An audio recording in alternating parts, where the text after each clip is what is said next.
넘치는 사랑이 있음을 너희로 알게 하려 합니다. 이런 제목으로 고린도후서 강의를 이어가겠습니다.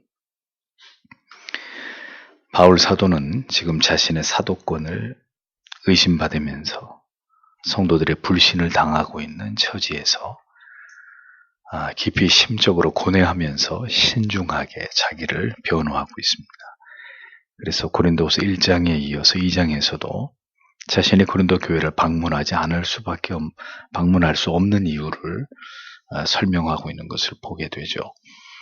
1, 2절을 다시 보면 그러나 나는 또다시 슬퍼하면서 여러분에게 가지 않기로 스스로 결심하였습니다. 만일 내가 여러분을 슬퍼하게 한다면 내가 슬퍼하게 한 사람 이외에 누가 나를 기쁘게 해줄 수 있겠습니까? 이렇게 기록되어 있습니다. 바울은 자신이 고린도 교회를 방문하지 않고 계획을 변경한 일로 인해서 오해가 빚어지고 있는 상황이었지만 그럼에도 불구하고 그가 고린도 교회를 방문하지 않고 있는 것은 고린도 교회의 성도들과 관계에 있어서 더 이상 고통을 받는 것을 피하기 위해서라고 밝히고 있습니다. 다시 고린도 교회 성도들을 만나서 그들을 징계하고 권징하는 상황이 발생하는 것을 사도가 원치 않고 있었습니다. 바울은 본 서신이 기록되기 이전에 이미 2차례나 고린도를 방문했었습니다. 첫 번째는 고린도 교회의 설립을 위해서였고 두 번째는 고린도 교회 안에 유입돼 들어온 거짓 교사들의 이간으로 인해서 자신이 오해를 받고 있을 때 이를 비롯한 여러 또 교회에 발생한 재반 문제들을 해결하기 위해서 방문을 했었습니다. 그런데 문제는 이 두 번째 방문을 통해서 사도는 별다른 효과를 거두지 못하고 오히려 고린도 교회 성도들로부터 더 큰 불신과 냉대를 통해서 마음에 깊은 상처를 안고 에베소로 돌아오게 되죠. 바울은 근심하면서 더 이상 고린도 교회를 방문해서 피차간의 상처를 주고받지 않기 위해서 여행 계획을 바꾸고 그리고 눈물의 편지를 써보냅니다. 근데 이 편지는 성경에 등장하지 않습니다. 그러나 아마도 그 내용은 큰 괴로움과 고통으로 그들에게 사도의 진심을 열어 보이고 그들을 설득하는 내용이었지 않았을까 이렇게 추측을 해볼 수 있습니다. 이 고린도 후서의 내용은 참 목사인 저로 하여금 안타까움을 자아내는데 그것은 이 목양 간의 심각한 갈등의 상황이 사도의 마음을 얼마나 아프게 하고 있었는지를 절절히 느껴지기 때문입니다. 때때로 목양 간에 이토록 가슴 아픈 갈등과 어떤 반목과 오해가 생겨나는 것은 그때나 지금이나 별반 다르지 않은 것으로 보입니다. 바울 사도와 고린도 교회를 이간시키는 일에 거짓 교사들이 악역을 담당했듯이 여전히 목양 간의 신뢰가 무너지는 일에 대해서 이런 것들을 이간시키는 사탄의 역사가 주님의 교회 안에 끊임없이 일어난다는 것이죠. 어느 교회는 예외가 아니고 성령의 역사가 있는 곳에 또 악한 영의 이런 회방의 역사가 일어난다는 것을 우리가 알게 됩니다.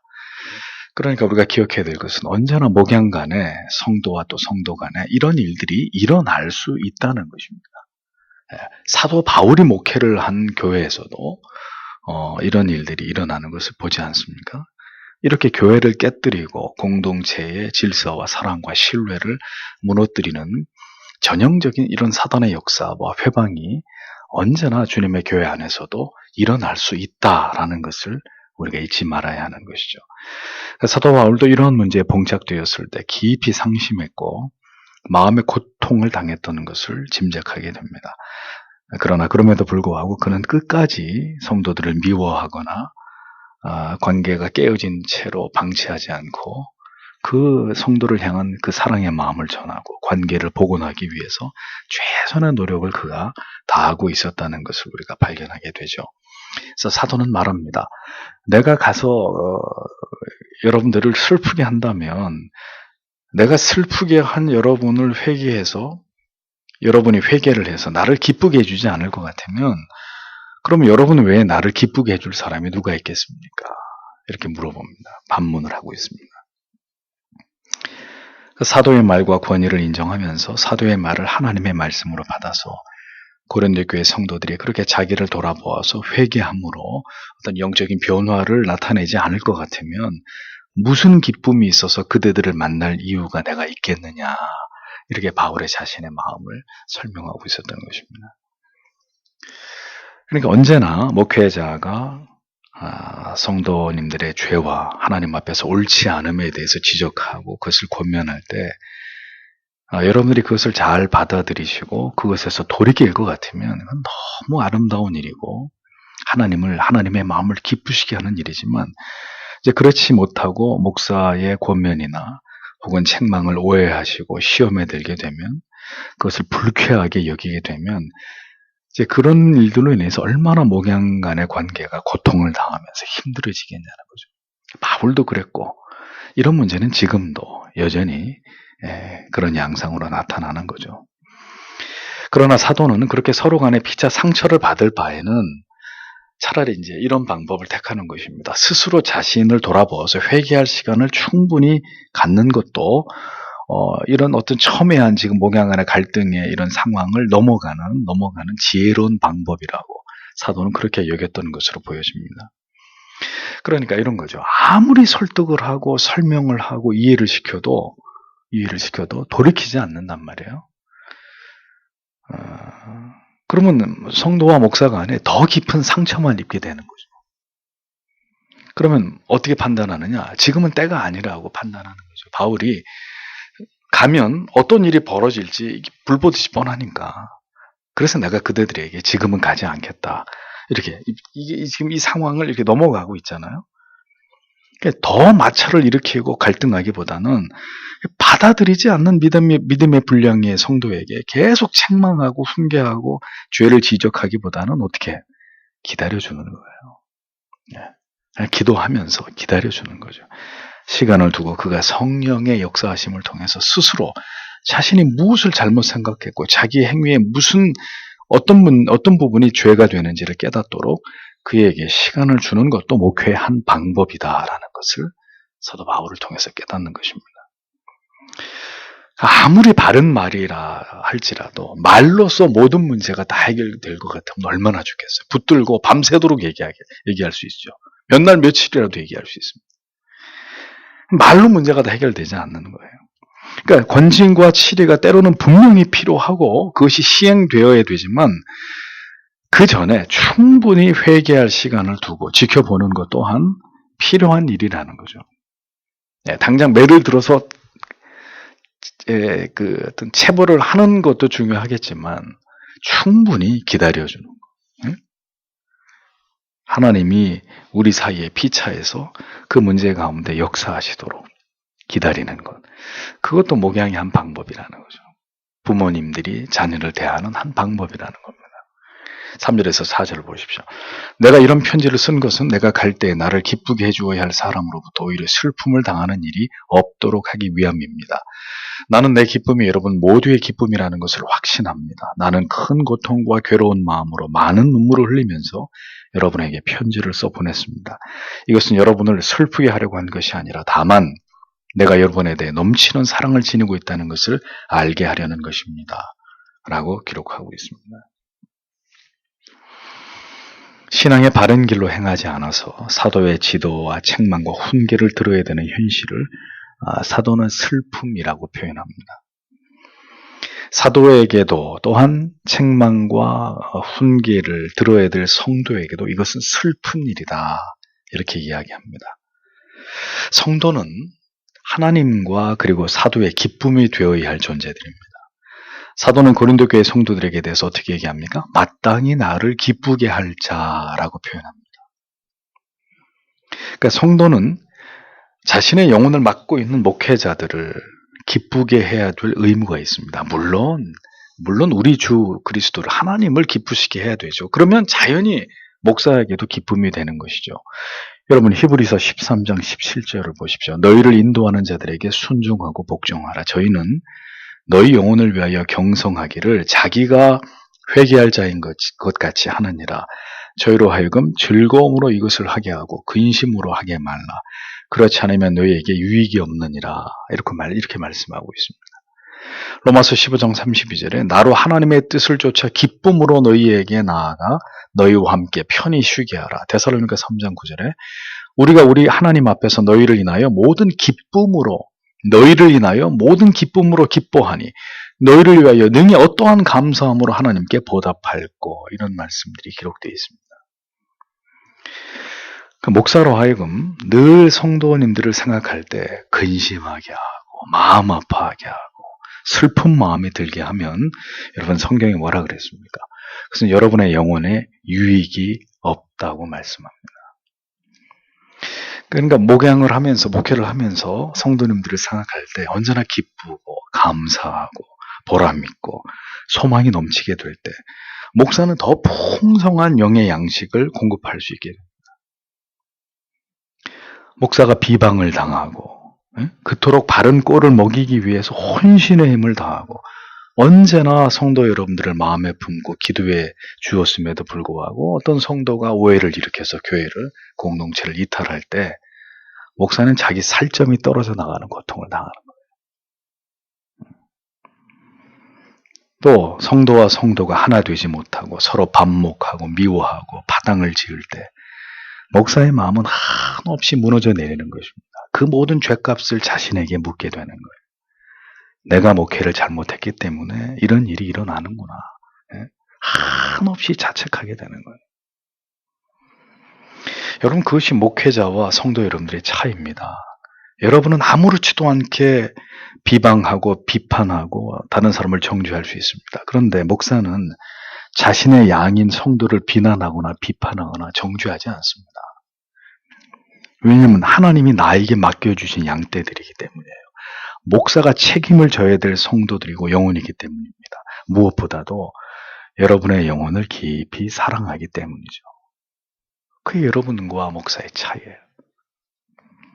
그러니까 권면이나 책망은 사랑으로 해야 합니다. 그래서 어려운 것입니다.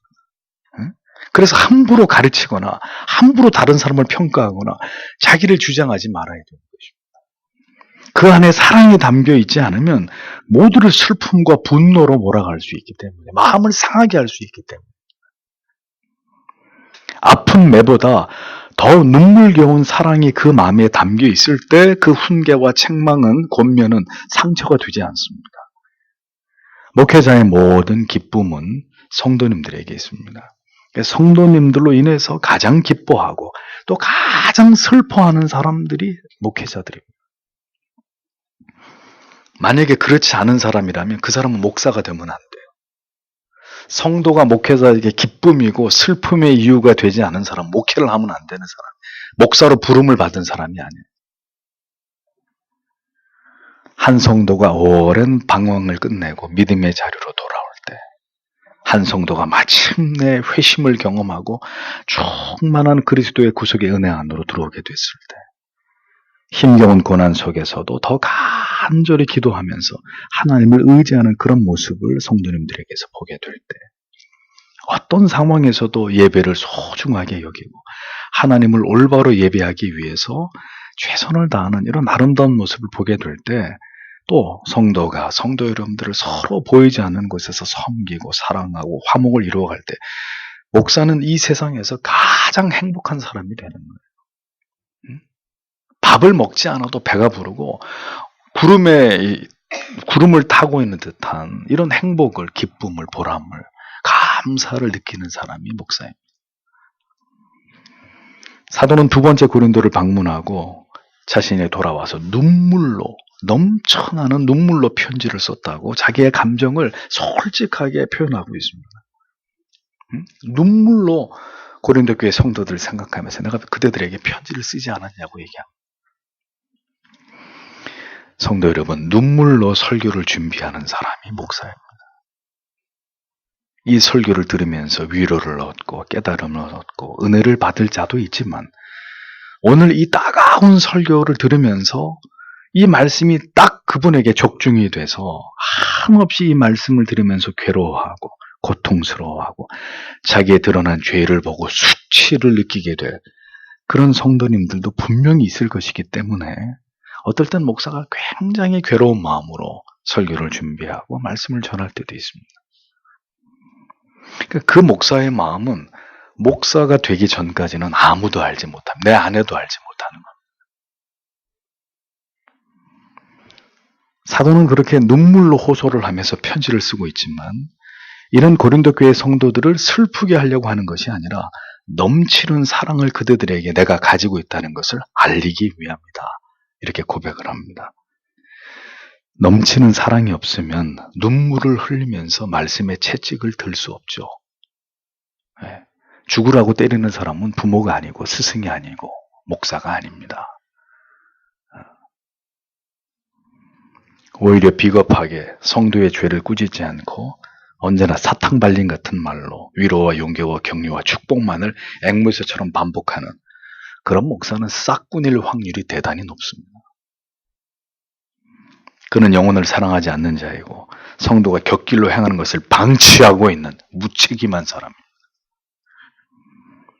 넘치는 사랑으로 오늘도 한 영혼이라도 신앙의 바른 길을 가게 하기 위해서 진액을 짜내서 설교하고 가슴을 부여잡고 간절히 기도하는 사람이 성도의 영혼을 맡은 그들을 진정으로 사랑하는 목회자들일 것입니다. 그 사랑에서 때로는 여러분을 향해서 책망도 훈계도 이루어지는 것이죠. 간곡한 말로 오래오래 참아두었던 권면의 말을 어렵게 꺼내게 되는 것입니다. 그 모두가 사랑이란 말이에요. 맹세컨대 그가 올바른 주의 종이라면 성도를 아프게 하기 위해서 그 성도를 괴롭게 하기 위해서 죄를 설교하는 설교자는 결단코 존재하지 않아요. 만약에 어떤 그런 것에서 쾌감을 느끼면서 그런 설교를 한다. 그건 제정신이 아닌 목회자, 제정신이 아닌 설교자예요. 그렇게 말씀으로 우리의 무죄와 죄를 꾸짖기 위해서 언제나 목회자는 혼자 고뇌를 끌어안고 하나님 앞으로 나아가서 긴 시간 말씀과 씨름하고 또 하나님 앞에 엎드린다는 것을 성도 여러분 기억해 주셔야 합니다. 그것이 여러분이 목회자의 진리에 입각한 가르침에 순종하셔야 될 이유인 것이죠. 5절에서 8절을 보십시오. 그러나 만일 누가 슬프게 했다면 그 사람은 나를 슬프게 한 것이 아니라 어느 정도는 여러분 모두를 슬프게 한 것입니다. 너무 심한 말을 하지 않으려고 어느 정도라는 말을 썼습니다. 그런 사람에게 여러분 대다수는 이미 충분한 벌을 내렸습니다. 그러므로 이제 여러분은 오히려 그를 용서하고 위로해 주어야 합니다. 그렇지 않으면 그 사람은 지나친 슬픔에 잠기게 되고 말 것입니다. 그러므로 나는 여러분이 그를 사랑하고 있다는 것을 확인시켜 주기를 권합니다. 자, 바울은 고린도 교회 성도들이 오해하고 있는 부분에 대해서 이야기를 하고 난 다음에 사도의 그 절절한 마음을 표현하고 난 이후에 그들 중에 고린도 교회 성도 안에서 그들 중에 일어난 권징의 사건에 대해서 다루고 있습니다. 그러니까 어떤 한 인물이 여기서 이제 나오는데 그가 어떤 죄를 지었는지 구체적으로는 지금 성경에 나와 있지 않기 때문에 알 수가 없습니다. 그런데 유추해 보건대 아마도 교회 안에 가만히 잠입해서 사도와 성도 사이를 이간한 자가 아닌가. 그것에 영향을 받아서 이렇게 목양관의 관계를 훼손시키는 일에 앞장을 섰던 아마 그런 인물이 아니었을까 추측을 해봅니다. 그런데 그 사람으로 인해서 슬픔을 당한 것은 자기뿐만이 아니라 그대들, 고린도 교회 성도들까지도 슬픔을 겪게 되었다는 점을 언급하고 있습니다. 그런데 여기서 사도는 아주 완곡하게 그 사람의 잘못을 표현합니다. 과장하거나 혹은 아주 굉장히 좀 이렇게 직설적인 표현으로 그 잘못을 한 사람에 대해서 말하지 않고 그냥 부분적으로 조금 잘못을 했다는 정도로 너무 심하지 않게 그 사람의 잘못을 언급하고 이렇게 지나가고 있습니다. 우리가 이 부분에서 생각해 볼 수 있는 점은 누군가가 믿음에서 벗어난 행위를 할 때 이것은 그 한 사람의 문제가 아니라 그로 인해서 사도와 성도 모두가 고통을 당하는 문제라는 것을 알 수 있는 거죠. 교회 안에 누군가가 어떤 무리를 일으키고 문제를 일으키면 어떤 한 성도가 신앙의 바른 길에서 이탈하게 되면 목회자를 비롯한 모든 성도님들에게 그게 뭐가 되는 거예요? 마음의 슬픔이 되는 일이라는 거예요. 한 성도에게 일어난 문제는 그 개인만의 문제가 아니라 교회 전체와 목회자까지 모든 성도님들에게까지 파급을 미치는 중대한 일이 될 수밖에 없다는 거예요. 회사가 싫어서 나가면 퇴사를 하면 다시 뽑으면 그만이에요. 그러나 교회는 성도님들이 시험에 들고 어떤 이유로든 공동체를 이탈하든지 아니면 목사와 성도를 비방하는 일이 일어나면 어떻게 됩니까? 교회 전체가 상처를 입는 거예요. 그것은 그리스도 안에서 우리가 한 몸이었기 때문입니다. 한 지체였기 때문이에요. 그런데 아무튼 여기서 이 공동체에 해를 입힌 그 사람은 바울이 얘기하죠. 이미 그대들에 의해서 다수의 성도들에 의해서 충분히 벌을 받은 것으로 보여집니다. 그러하게 사도는 이제 서둘러서 그렇게 충분히 그대들이 벌을 내린 그 사람, 권징과 치리를 한 그 성도를 이제 용서하고 위로해 줄 것을 권면하고 있습니다. 참 아름다운 모습, 이런 아름다운 모습이 반드시 교회 안에 필요하다는 거죠. 그러니까 늘 우리가 자주 아는 내용이지만 죄를 미워하는 것이지 사람을 미워하거나 배척해서는 안 된다는 원리죠. 그러니까 교회로부터 벌을 받고 자기의 잘못을 회개했다면 교회는 이제 그를 회복시키는 순서를 진행해야 합니다. 그러니까 권징은 그 죄를 밝혀서 치리하는 것만이 권징의 다가 아닙니다. 그런데 이 권징이 이것도 치리도 제대로 되지 않을 뿐더러 그 다음에 치리를 하고 난 다음에 그 사람이 충분히 그 해벌을 받기까지 근신을 하고 하나님 앞에 회개와 자숙의 시간을 가지면 그 다음 다시 교회가 영광스럽게 그 성도의 명예를 복원시키고 다시 그 사람을 회복시키는 것까지 감당해야 그게 온전한 권징이 이루어진 건데, 자, 오늘날 교회는 거의 이런 모습을 찾아보기가 어렵다는 거죠. 첫째, 권징을 하지 않습니다. 둘째, 권징을 하면 그 성도는 그것을 참지 못하고 당장 교회를 이탈해버립니다. 너 교회가 여기밖에 없나? 나를 그렇게 나의 죄를 이렇게 드러내서 나를 이렇게 공개적으로 망신을 줘? 그놈의 교회 안 나가면 그만이다. 그래서 떠나버립니다. 그러니 해벌이 채 되지도 않고 다시 그 성도가 그 교회를 당회를 통해 해벌을 받아서 다시 성도의 그 어떤 명예를 회복하는 그런 일은 일어날 수가 없는 거죠. 거기까지 갈 수가 없는 겁니다. 그런 일이 교회 안에서 일어날 수가 없는 거예요.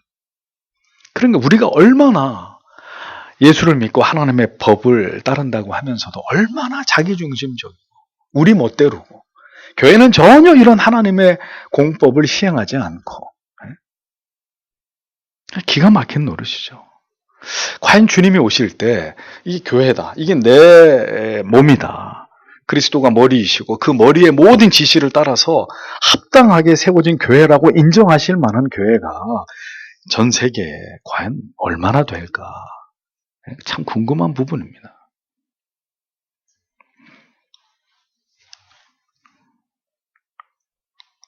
성도의 죄에 대해서 우리는 결코 이것을 좌시하거나 간과할 수 없지만 그 죄를 다룬 이후에는 교회는 반드시 다시 그를 회복시키고 다시 이전과 동일한 형제와 자매로 맞아줄 수 있어야 한다는 거죠. 이것이 세상의 공동체와 교회와 다른 점이어야 하는 것입니다. 세상은 잘못하면 그냥 아웃입니다. 그냥 한 칼에 날아가는 거예요. 끝이에요. 그러나 교회는 그런 것이 아니란 말이죠. 다시 기회를 주고 다시 믿어주고 다시 형제와 자매로 인정해 주어서 그리스도 안에서 하나된 관계를 깨뜨려 버려서는 안 된다는 겁니다. 이것은 절대로 하나님이 기뻐하시는 일이 아니라는 거죠. 회개하고 돌아왔을 때 우리는 여전히 그를 따뜻하게 사랑해 주고 한 지체로 여기고 우리가 그를 한 지체로 여기고 있다는 것을 충분히 확인시켜 줄 필요가 있다는 것입니다.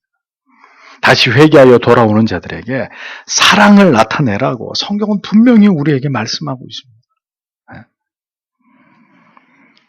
죄를 지은 자는 반드시 벌을 주고 회개토록 하되 자기의 죄를 깨닫고 돌이키는 자에 대해서는 그가 명예를 되찾고 모든 관계를 잃어버린 채 낙심에 빠지지 않도록, 그러니까 그가 너무 큰 슬픔을 느끼면서 내가 이 교회로부터 버림을 받았다, 내가 이 공동체로부터 소외됐다, 이런 마음을 갖지 않도록 변함없는 사랑으로 그를 돌보고 이렇게 세워주고 그 관계를 계속 지속시켜 나가야 된다고 바울이 강력하게 고린도 교회 성도들에게 권면하고 있었던 겁니다. 그러니까 여러분 보십시오. 모든 성경은, 구약과 신약의 모든 성경은 우리에게 딱 두 가지 계명을 설명하고 있어요. 하나님 사랑과 이웃 사랑. 그러니까 모든 성경을 쥐어짜면 이 두 가지 계명이 나오는 거예요. 예외 없이. 하나님의 거룩한 교회도 죄인들이 모인 곳이기 때문에 언제나 목양 간에 성도 간에 문제가 일어날 수 있습니다. 그렇다 하더라도 우리는 우리의 마음에서 나오는 생각을 따라가서는 안 되고 성경의 가르침에 귀를 기울이는 자들이 돼야 된다는 거죠. 진리가 우리에게 말씀하고 있는 그 원리를 좇아서 하나님께서 기뻐하시는 교회를, 공동체를 세워 나아가야 될 책임이 있는 것입니다. 이 대의에 자기를 죽이고 헌신할 수 있는 사람이 진짜 그리스도인인 거예요. 그런데 여기서 나를 죽이지 못하고 어떤 마찰이, 갈등이, 어떤 문제가 일어났어요. 그런데 이런 모든 수순들을 다 무시해버리고 에이 하고 그냥 떠나는 거예요. 관계를 깨트려버리는 거예요. 자기 마음대로 행동해버리는 거예요. 그 사람이 신자가 아닌 거예요. 아직 예수 그리스도의 그 십자가의 사랑과 신자됨에 대한 성경적인 합당한 지식을 가지고 있는 사람이 아니라는 거죠. 그 사람은 반드시 성경을 통해서 지체됨이 무엇인지를 알아야 되고, 지체된 자들에게 향하신 하나님의 뜻이 무엇인지를 정확하게 배우고 회개하고 돌이켜야 되는 거예요.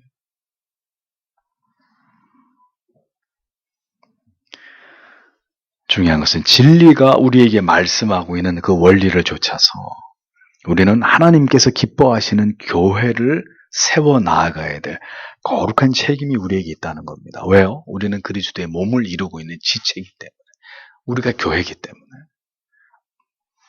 지상교회는 불완전합니다. 그래서 어떤 시기든 관계의 균열이 일어날 수 있습니다. 그로 인해서 우리가 상처를 주고받을 수 있습니다. 그런 일이 일어나면 안 되겠지만 어쩔 수 없어요. 우리가 완전한 사람이 아니기 때문에. 그러나 그렇게 해서 끝이 나버리면 안 된다는 거예요. 그렇게 해서 영영 보지 않고 떠나버리고 그냥 갈라서버리는 이런 상황까지 가서는 안 된다는 거죠. 그 모든 슬픔과 괴로움과 고통을 치료하면서 계속해서 거룩한 연합을 이루어가고 하나님의 뜻을 세워가는 그런 공동체가 되어야 한다는 거예요. 예. 심지어 어떤 사람이 치리를 받는 일이 생기더라도 그것으로 그 사람의 영영 그곳에서부터 떠나가서는 안 되고 버려져서는 안 되고 그 시간이 지나면 다시 회복이 되고, 예? 우리 몸이 아팠다가 병원에 가서 치료를 받고 약을 먹으면 다시 회복되는 것처럼, 예? 하루 주님의 교회도 아플 수가 있다는 말이에요. 그러나 그 아픈 상태로 계속 있거나 몸의 한 부위가 그냥 떨어져 나가버리면 이건 이제 심각한 문제가 되는 거죠. 그때부터는 이제 온전한 몸이 될 수 없는 거잖아요. 그렇게까지 가서는 안 되고 그 아팠던 부분이 회복이 돼야 된다는 거예요. 회복이. 다시 건강하게.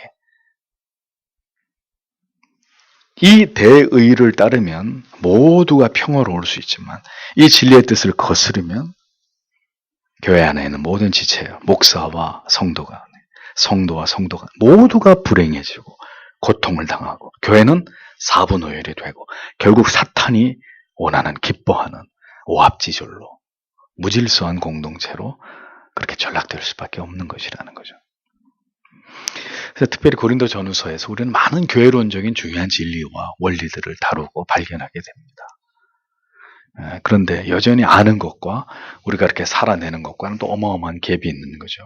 그래서 오늘도 우리는 지상교회는 언제나 사탄의 공격 앞에 노출되어 있다는 것을 알고 언제나 목양 간에 또 성도 간에 이런 모든 관계 속에 항상 위험의 요소가 있다는 것을 인지하시고 중요한 것은 이겨나가는 거예요. 계속 아프지만 또 회복하고 아프지만 또 회복하고 오직 그 성경의 가르침에 순종하면서 계속 순례의 길을 걸어가는 것입니다. 주를 의지하면서 하나님 우리는 할 수 없습니다. 하지만 하나님 도와주십시오. 그렇게 진리 위에 든든히 세워져 가는 교회 되도록 또 그런 교회를 평생 동안 헌신하셨다면 주 앞에서 얼마나 영광스러운 일이고 아름다운 일이겠습니까? 오늘도 여러분 그렇게 진리 위에 든든히 목양 간에 또 모든 지체 간에 그렇게 아름다운 믿음으로 세워져 가는 교회가 되기를 여러분 기도해 주시기를 바랍니다. 더불어서 여러분 이 나라와 민족을 위해서 이번 주부터 이사야 5장 말씀을 강의하면서 우리가 정말 하나님의 마음으로 깊이 아파하면서 이 참 대책이 없는 이런 상황 속에서 점점 더 어둠의 영역으로 나락으로 추락하고